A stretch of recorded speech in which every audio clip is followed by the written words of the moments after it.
Oke, Assalamualaikum warahmatullahi wabarakatuh. Jumpa kembali bersama saya Aziz Kurniawan di channel YouTube Anatomi Bonsai.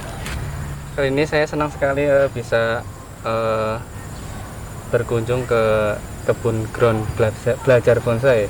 Nanti kita akan tanya-tanya seputar di ground belajar bonsai.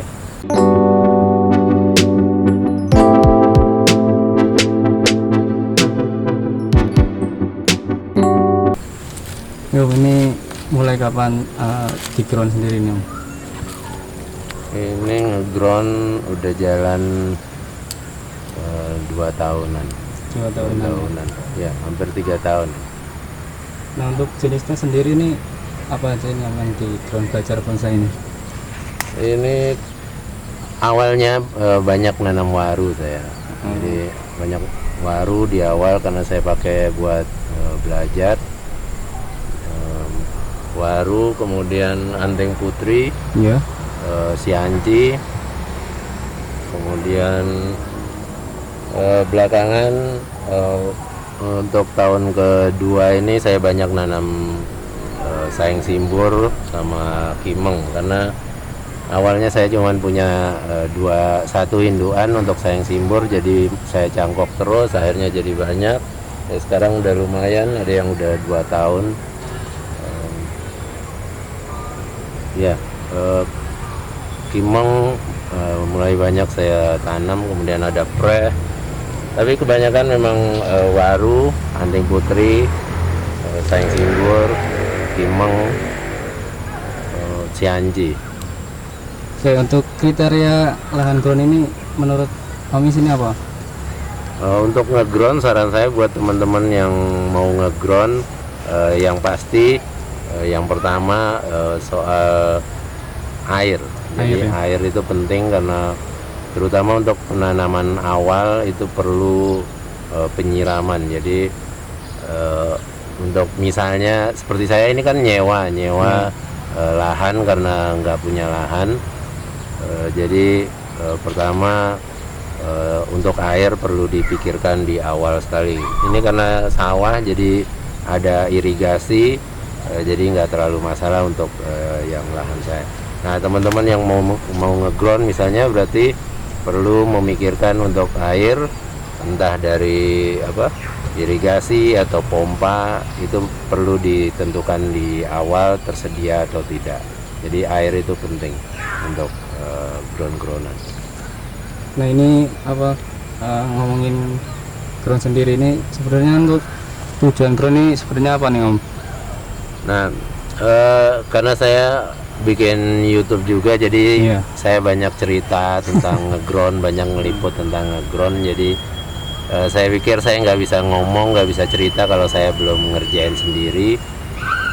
Jadi saya perlu mencoba sendiri ngeground ini. Jadi mulai 3 tahun yang lalu, 2019 awal ini saya mulai ngeground. Mulai 2019 awal itu saya mulai ngeground, karena memang lahan halaman di rumah juga nggak punya lahan intinya. Jadi saya pengen bikin bahan bonsai yang mungkin ukurannya agak besar, karena selama ini kalau saya bikin di rumah kebanyakan saya bikin ukurannya mame karena tempatnya terbatas. Nah, di ground ini saya bisa bikin ukuran small sampai medium. Jadi saya ngeground sebenarnya karena kalau kita nanam di pot itu kan semuanya serba terbatas. Untuk pembesaran, untuk mengejar ukuran itu relatif lebih lama karena dia terhambat kalau di pot. Nah, dengan di ground bahan bonsai itu jadi tumbuh normal. Jadi normal, bisa maksimal dengan kita pupuk, air cukup, matahari cukup. Jadi dia tumbuh lebih maksimal. Oke, ini lahan groundnya ini sekitar berapa meter ini? Ini sekitar 500 meter ini. 500 meter sekitar 500 meter lahan sawah. Oh, yang untuk media di ground sendiri ini Om ini biasanya pakai apa saja ini, Om, untuk medianya? Nah, sebenarnya kalau misalnya teman-teman punya modal dan punya modal dan bisa menyediakan media yang baik, misalnya seperti kalau saya bilang untuk ngeground bagusnya pakai pasir, pupuk kandang itu bagus. Nah, sayangnya ini lahan ground saya posisinya di persawahan agak ke tengah, jadi untuk bawa media dalam jumlah banyak juga relatif susah. Jadi saya pakai media tanah sawah ini juga dan pupuk kandang. Jadi kebetulan ini juga tanahnya ini relatif berpasir juga, jadi saya pikir masih bagus karena dulu juga bagian atas persawahan ini katanya dulu pernah diambil untuk pembuatan batu bata, jadi ini udah lapisan bawah banyak mengandung pasir, jadi saya pikir saya nggak perlu pakai pasir lagi. Tapi itu udah menurut saya udah cukup. Jadi kalau teman-teman ngeground ada pasir misalnya, pasir pupuk kandang itu udah cukup. Untuk semua jenis, semua jenis saya pikir itu udah cukup. Oke, kita beralih ke pemrograman. Untuk program awal di ground ini mulai dari akar atau dari percabangan dulu ini? Nah, untuk di ground, sebenarnya di ground di pot basicnya sama untuk pemrograman. Saya selalu bikin bahan bonsai itu pertama kita bikin akar dulu. Nah, akar ini bisa sejalan dengan pembesaran batang. Kita bikin batang, jadi akar, batang, program akar, kemudian pembesaran akar, pembesaran batang itu bisa sejalan, ya. Jadi prinsipnya kalau untuk program akar, kalau mau akarnya besar misalnya, sering ditanya seperti itu, atas, batang, cabang semuanya jangan diganggu, di-los semuanya. Itu kalau mau gedein akar. Nah, tapi saran saya untuk programan awal untuk bahan bonsai, saran saya selalu ketika penanaman awal mau di pot, mau di ground misalnya, itu selalu pakai tataan bawahnya. Jadi kasih tataan, kemudian akarnya ditata, diarahkan keliling, kemudian ditimbun, ditanam. Sebenarnya dilupakan juga bisa. Itu yang paling penting, akar, batang, karena nanti mentok-mentok kita nggak bisa program cabang, nggak bisa program sampai perantingan misalnya. Kalau misalnya untuk nyari nilai ekonomis, kita jual akar, batang aja itu udah cukup, bisa dijual karena programan akar, batang itu aja udah cukup. Misalnya kalau mau dijual itu minimal. Tapi kalau memang bisa di ground misalnya, ya sekalian bikin akar, batang, cabang sampai ranting baru naik pot. Jadi selalu kerjakan dari akar dulu, kemudian cabang, ranting dan seterusnya. Jadi sebenarnya pembesaran akar itu seiring pembesaran batangnya. Jadi intinya kalau mau gedein akar, atas jangan diganggu dulu. Paling enggak kalau di ground seperti ini 1 tahun ya penanaman, 1 tahun penanaman jangan diganggu-ganggu. Kalau hanya sekedar dikawatin nggak apa-apa, tapi jangan ada yang dipotong, jangan ada yang dipangkas, supaya akarnya tetap jalan, tetap membesar, karena atasnya juga tetap jalan. Jadi paling nggak setahun jangan diganggu-ganggu. Mulai tahun setelah 1 tahun baru bisa teman-teman misalnya mau mangkas, mau mulai bikin cabang misalnya, itu nggak masalah. Oke, untuk di ground sendiri ini untuk pemrograman perlu kawat nggak Om?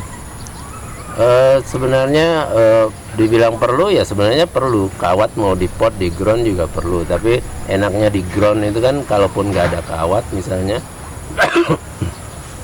kalaupun nggak ada kawat misalnya, kita bisa pakai tali, ditarik misalnya, nggak terlalu masalah untuk di ground. Cuman kalau di pot kadang kita perlu kawat, mungkin karena biar dilihat orang misalnya. Kalau di ground kadang nggak terlalu penting mau pakai kawat atau pakai tali, nggak masalah. Oke, ini untuk kita beralih ke hama yang sering muncul di tempat ground ini. Sebenarnya ini apa saja ini Om? Kalau musim seperti ini masih kemarau, kalau di Jogja ini biasanya kutu putih. Jadi biasanya kutu putih itu banyak nyerang.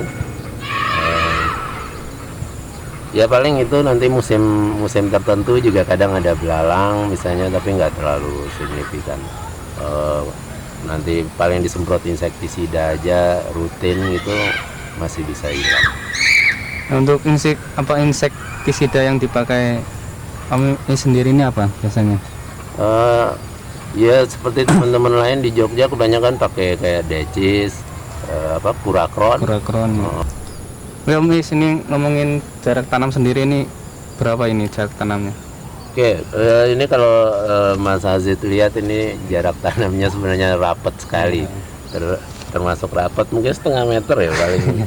Jadi jarak tanam ini sebenarnya dipengaruhi oleh target.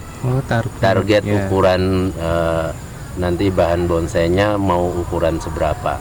Nah target saya bikin bahan bonsai ini di ground itu small, paling maksimal medium. Jadi saya kira dengan jarak seperti ini saya mau bikin ukuran medium aja masih bisa tercapai. Jadi lingkarnya ini juga mungkin sekitar berapa ini 40 cm. Oh iya 40 cm. Jadi ini saya karpetnya ya, saya pakai karpet yang ukuran 90 tingginya. Ini sebenarnya saya juga sering ditanya untuk karpet yang saya pakai ini. Saya pakai karpet ukuran tinggi yang 90, kemudian saya bagi 4. Ya. Jadi karpet 90 pertama saya potong panjangnya sekitar 120. Saya potong 120. Kemudian setelah dipotong 120 panjangnya, kemudian karena tingginya 90 itu saya bagi 4 karpetnya. Jadi ini lingkarnya paling sekitar 40 cm. Mungkin sekitar segitu, lebih kurang. Setelah dibuat lingkaran. Jadi memang ya targetnya hanya ukuran medium, small. Nah kalau teman-teman misalnya punya target yang ukuran lebih besar, misalnya XL, ukuran besar sampai XXL misalnya sangat besar, ya nanti tinggal diatur lingkarnya juga ukurannya lebih besar, jaraknya juga lebih lebar, karena bentang cabang ya. Nanti kan bisa kemana-mana, jadi itu sebabnya kenapa dikasih jarak. Oh berarti ini jarak ini mempengaruhi hasil panen, berarti ya besar hasil panen berarti. Iya targetnya seberapa ya. Karena ini kan kalau bikin small medium misalnya bentangnya paling segini aja kan, nggak terlalu lebar, jadi nggak perlu jarak terlalu jauh. Nah untuk tinggi sebenarnya nggak terlalu masalah, mau tingginya seberapa, lebih tinggi dari ini juga nggak masalah. Kadang itu untuk kenyamanan sebenarnya. Ketika kita mau program jongkok seperti ini biasanya lebih capek, mungkin kalau pendek jadi bisa bikin tinggi nggak masalah. Oke, untuk target panen ini gimana Om? Jadi seperti tadi saya bilang bahwa target saya kan bikin ukuran small, medium. Nah rata-rata ini karena udah jalan 2 tahunan ya, hampir 3 tahun ini beberapa udah saya panen. Untuk jenis tertentu yang pertumbuhannya cepat kayak waru itu udah saya panen, anting putri juga beberapa udah saya panen. Jadi untuk ukuran small, medium menurut saya 2-3 tahun itu udah bisa dipanen. Nah biasanya saya panen bahan bonsainya ketika sampai percabangan. Untuk waru biasanya saya kejar sampai anak cabang, jadi di pot tinggal perantingan, relatif lebih aman, lebih mudah seperti itu. Jadi targetnya untuk bahan saya buat sampai cabang atau sampai anak cabang. Jadi mungkin sekitar 2-3 tahun untuk jenis-jenis yang pertumbuhannya cepat kayak anting putri atau waru terutama itu udah bisa dipanen. Bahkan waru kalau udah pecah batang misalnya 1 tahunan itu malah udah bisa dipanen juga.